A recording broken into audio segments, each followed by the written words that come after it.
What's going on, guys? I'm really blown away that the decade is done.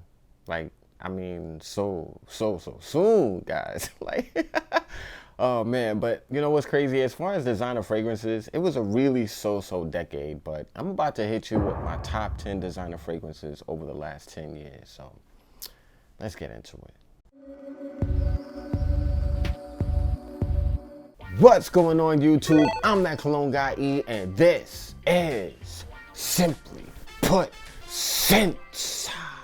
On this channel, I entertain you while talking about some of the best and worst fragrances on the market today. My goal is to not only help you save time and money, but I'm also here to help you smell your best. So if that sounds like something that could benefit you, please consider subscribing. I would really appreciate your support, guys. It was a really up and down 10 years for designer fragrances though. I mean, let's be real, there were a lot more crappy scents made than good ones. But after doing some research for this video, I noticed that it was the decade of the flanker.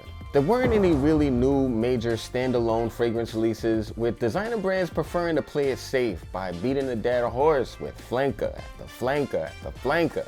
All they did was really adapt the new flanker to fragrance trends at the time of the release. That's it. If a brand made a standalone scent, they just made it smell like a flanker of a popular bestseller of the moment. So as I said, it was a decade of the flanker. So guys, I do have 3 honorable mentions that were really extremely pivotal in designer perfumery over the last 10 years. They shaped the market with their success and their popularity, but in my opinion, while they deserve mention as being among the best of the past decade, they were average fragrances compared to my top 10, in my opinion. So it is what it is. It goes to show that sales don't always equal quality. As an example, McDonald's sells tons of cheeseburgers. Need I say more?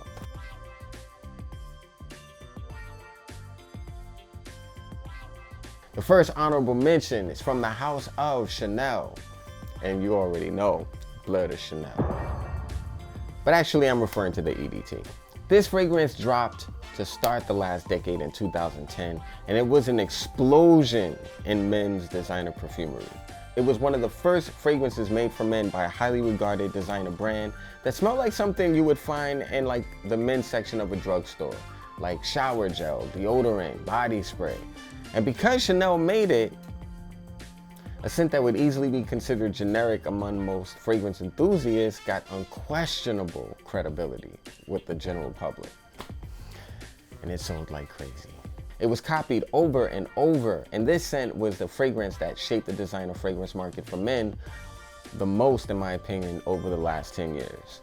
It's a very easy to wear scent that doesn't say much, but clean and simple. That might explain its broad appeal though. Any guy of any age, regardless of style, personality, could wear it.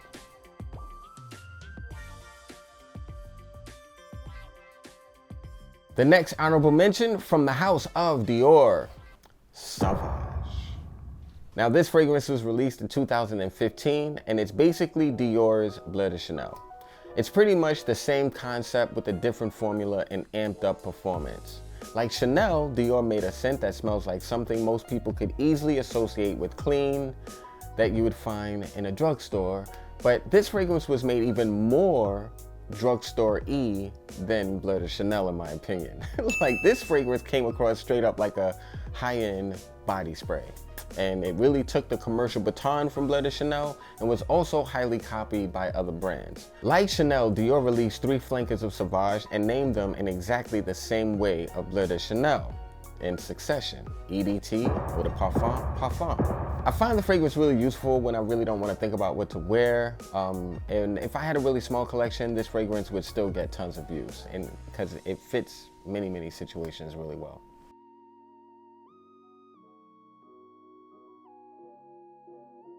And last but not least, from the house of Paco Rabanne, Invictus. Invictus is a monster, guys. It was made in 2013, and this fragrance redefined what a fresh fragrance could be. The commercial success of 1 Million taught Paco Rabanne that more guys were open to over-the-top sweet fragrances than previous generations. With Invictus, Paco Rabanne took another risk. Invictus was one of the first, if not the first, commercial aquatic freshie to be tooth-achingly sweet and extremely loud. Fragrance fans called the bottle an urn and said the fragrance smelled like a chemical mess, but it smelled good to a lot of women in the general public, and men flocked to it. And it became another major success for Paco Rabanne. And like Bleu de Chanel and Sauvage, a lot of fragrance companies copied Invictus. Invictus might arguably be the most influential designer scent of the last decade, even over Bleu de Chanel. Like, when was the last time you smelled a fresh fragrance made from men that wasn't sweet or mildly sweet? Like, that had a lot to do with Invictus. Like Sauvage and Bleu de Chanel, the impact of Invictus was huge. And all three of these fragrances, all three of these honorable mentions, for better or worse, have shaped people's ideas of what a men's fragrance can be. For better or for worse. From the House of Prada in 2017, Loman Thames. Loman Thames, guys. Now, I know this is probably a shock to a lot of you, but I feel like this fragrance is way better for most men than the original Loman. The main reason I feel this way is because of the versatility of Loman Thames. It can be worn all year. It can be worn with any look. It performs well. It's likable without being cheap smelling or generic, and it has character. Prada is one of the best designer houses for fragrances that communicate clean. Loman Thames is no exception. It features iris with a bold use of tonka, and it stays airy but comes across dark and warm at the same time. It's not a scent that's doing too much, but Loman Thames is not basic by any means. For a Prada fragrance, it has really, really great performance, and I don't think this fragrance will age badly at all either. I would describe Loman Thames as dark, fresh tonka. For men, absolute. Released in 2014, to me, this is without question the best fragrance ever made by a car brand up until this point. This is the Gucci Pour Homme remix from the same perfumer who made the Gucci masterpiece. Major differences: for men, Absolute didn't project, in my opinion, as much as Gucci Pour Homme did. And it's also a little bit more stripped down. For men, Absolute has just 8 official notes. Gucci Pour Homme has 23. So while it's not as complex or even as natural as the original Gucci Pour Homme, what does it have going for it? It smells more modern. It really doesn't have like that classic cologne smell that Gucci Pour Homme has, and especially in the beginning. And also, for men, Absolute is moderately sweet, but that added sweetness makes it a lot more versatile. Like, to me, it could be dressed up or down a lot easier than Gucci Pour Homme, which smells a lot more serious. Will this fragrance age badly over the next 10 years? I don't think so, because I feel like this fragrance is a timeless smell that was made even more modern than its inspiration. And I think that will make it really, really a good option for the next 10 years with no issue. I would describe this fragrance as dry, smoky woods. From the House of Armani, Acqua di Gio Profumo. Now, this is another notable dark fresh fragrance made in the last decade. This version of Acqua di Gio reinvents the original and makes it more modern, way more intense, and a lot more versatile. What makes Profumo really different among designer scents is the use of incense and frankincense and what's basically an aquatic fragrance. The outcome, Profumo is fuller and richer than every fresh scent from Armani, in my opinion. I personally love Acqua di Gio Essenza, which is the forgotten scent from the line, but while to me it was the best quality Acqua di Gio, Profumo again is a lot more versatile. If you only had one scent that you could use for any reason at any time of the year, this could be a really good choice. Profumo isn't the best quality fragrance, but it does a lot of things very well. It makes a great first impression. I don't see Profumo as smelling dated in the next 10 years because it did something different than other scents while remaining classic. So I think this fragrance will age very well. I would describe it as smoky, professional, aquatic. Gucci Intense Oud by Gucci. This fragrance was Gucci's comeback scent. This was a house that went from highs like Gucci Pour Homme and Gucci Envy to making a string of middle-of-the-road forgettable fragrances that damaged their credibility among fragrance fans. 2015's release of Intense Oud was a return to respectability for Gucci. Not for nothing, it did end up being a derivative alternative to Nasamado's Black Afgano, but for a designer brand to make a scent influenced by something as polarizing as Black Afgano and execute it so respectably was really impressive in my opinion. Did it capture the depth and the nuance you find in Nasamado's offering?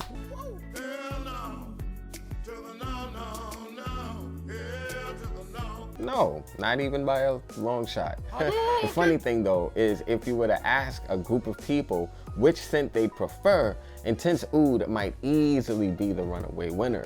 It's way more approachable than Black Afgano. If you like a strong fragrance, this is for sure a strong fragrance. The oud in this scent is of the fake Western kind, so you don't get that funky butt oud. This oud cuts to the chase, but regardless, it's an impressive offering from Gucci and they really needed a reset. This has been discontinued unfortunately, which again it figures, but it won't smell dated over the next 10 years if you find a bottle. I would describe this fragrance again as Gucci's comeback fragrance. The 9th release from the House of Mugler is a cult classic among fragrance enthusiasts and men with a love for tobacco. Released in 2011 from Thierry Mugler, Pure Havane. Pure Havane is one of the best tobacco scents ever made by a designer brand. When it first came out, it was a revelation and many people considered it, along with Pure Malt, as the best creations Mugler has ever done for men. Both are still highly regarded and loved by fragrance fans, but the hype they shared has gone down a lot over the last few years. Still, that sweet dark pipe tobacco, patchouli and chocolate mix is still a beautiful smell. Mugler is great at making sweet fragrances that are masculine, and Pure Havane is a great example of that. It suffered from reformulations that have made it slightly less impressive than it used to be, but I would still wear this fragrance on a cold night out with no issue. Because a lot of guys also are unaware of it, it will allow you to stand out in a crowd. This is another scent that will age well in my opinion. I do find this fragrance to be a scent that you can wear for a long time, and I would describe this scent as sweet pipe tobacco. The next fragrance is a flanker of a scent which could also easily be on this list, and I had to choose between them, so I decided to go with this one from the House of Viktor and Rolf, Spice Balm Extreme. Boom. Spice Balm Extreme was released in 2015 and it focuses on the spice of vanilla. Vanilla isn't really considered a spice in the perfume world, but vanilla is a spice, no doubt. Spice Balm Extreme improves on the original formula, which is a designer modern legend. Both scents are well liked, but Spice Balm Extreme is such a richer, deeper option that comes across so much more sophisticated and expensive.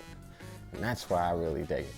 I still wear both fragrances, but Spice Balm is more of a fall fragrance. Extreme is built for cold weather. It will cut through the cold with ease, and I can always smell it for an entire workday when I wear it. I would describe Spice Balm Extreme as night out vanilla. From the House of Dior, Dior Homme Parfum. This, guys, was a major release from Dior, and it gets my vote as the best release they made for men in the last decade, barely beating out the original formulation of Dior Homme Intense. Dior Homme Parfum takes a little bit more of a darker, more masculine approach to the original Dior Homme Intense, which had a lot more of a unisex vibe to it. The original Dior Homme Intense was richer than versions out right now, so you probably don't see it like many who first bought it or owned vintage bottles. It's wild to say, but the Parfum version of Dior Homme, along with the Parfum version of Fahrenheit, also released in 2014, were the last impressive fragrances made by Dior. I'm not listening to you, you're crazy. If you don't believe me, look up for yourself. It's crazy. Everything Dior has made since has smelled nice, but lacks soul, creativity, or any notable quality for that matter. Anytime you want to remind yourself of what Dior is capable of, get your bottle of Dior Homme Intense Parfum and smell. Smell that rugged leather juxtaposed against that more subdued lipstick iris. The lipstick smell was toned down, but not completely removed like it was from the new 2020 version of Dior Homme. I'll talk about that in another video. unbelievable. But anyway, the way men's fragrances trends are going, the parfum version of Dior Homme Intense smells practically niche by comparison. I would describe this fragrance as leather and lipstick, and it will definitely age amazing over the next 10 years. The next scent on this list was released in 2013, and to me it's an artistic accomplishment from an artistic designer brand. The most artistic designer brand, actually, from the house of Comme des Garçons, black. Black is tar, black is leather, black is incense, smoke, anise. Black is all this. And it's so strangely beautiful. I love this scent. It's really, really artistic and really, really, really, really awesome. This fragrance encapsulates what Comme des Garçons as a brand is all about. It's not about being likable, it's about being memorable. Black is not a fragrance, it's an experience. It's like an anti-fragrance. It comes across completely unwearable until you wear it, and then it starts to win you over with its complexity, its minimalism, its quirkiness. When I first sprayed this scent on my skin, the pepper and anise were strong in the beginning, and I was like, whoa, this might not be for me. But then like the birch and the smoky wood started to come through, and I was like, whoa, this could be for me. Like, it's such a well-conceived fragrance, and I'm a huge fan. To me, this is one of the best designer fragrances no one knows about. I would describe it as ugly yet beautiful. Tom Ford as a brand has really, really grown over the last 10 years. But their private collection has become a lot more commercial than their commercial lineup.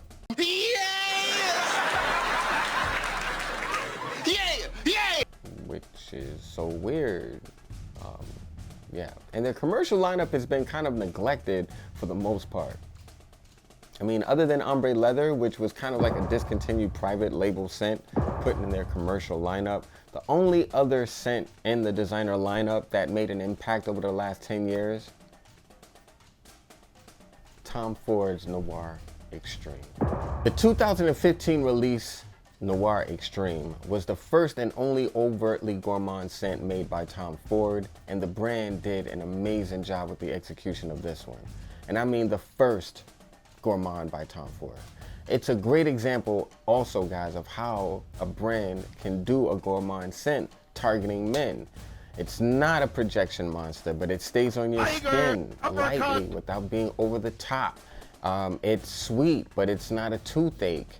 It has this really beautiful dark resonant style that allows it to be attractive to men, but also attractive to ladies with that kind of unassuming kufi ingredient that kind of mellows it out and makes it a lot more sexy. Noir Extreme is a modern classic in my opinion, and it'll never get old.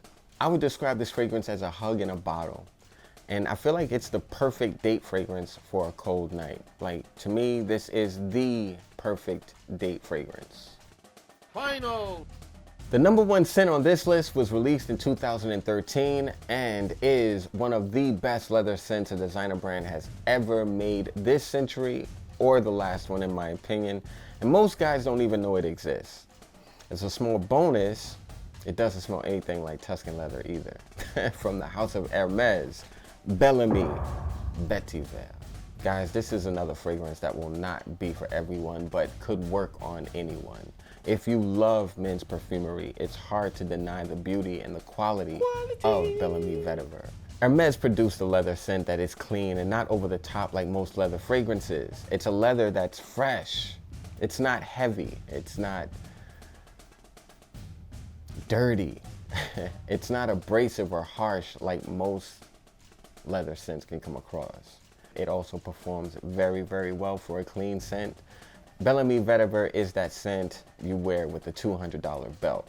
It's that scent you wear with a suit and high-end straps. But this could also be a scent you wear with a dark pair of jeans and a fresh pair of Jordans.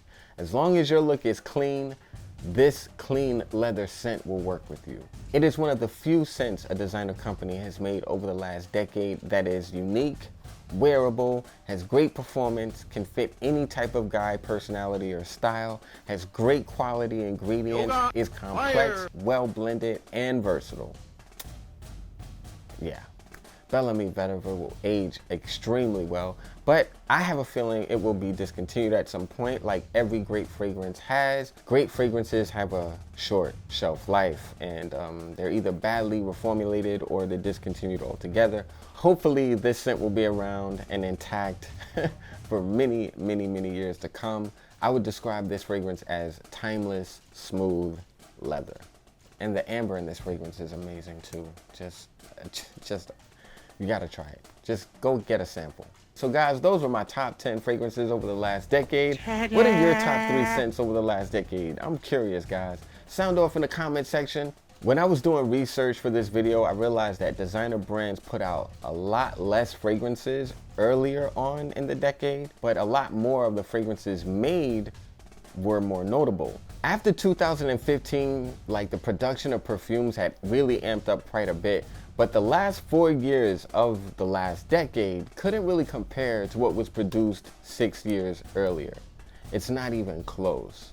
Like, the effort level and the execution fell off a cliff after 2015. There were some good fragrances made, don't get me wrong, but few great ones after 2015. What do you guys think? Comment in the comment section down below. Like this video though, and subscribe if you appreciated it, and hit that notification bell. I really always appreciate your support, guys. I'm E, and this is Simply Put Scents. And I'm Simply O-U-T. Peace. And you know what else? Screw you guys. I'm going home. Screw you guys. Home.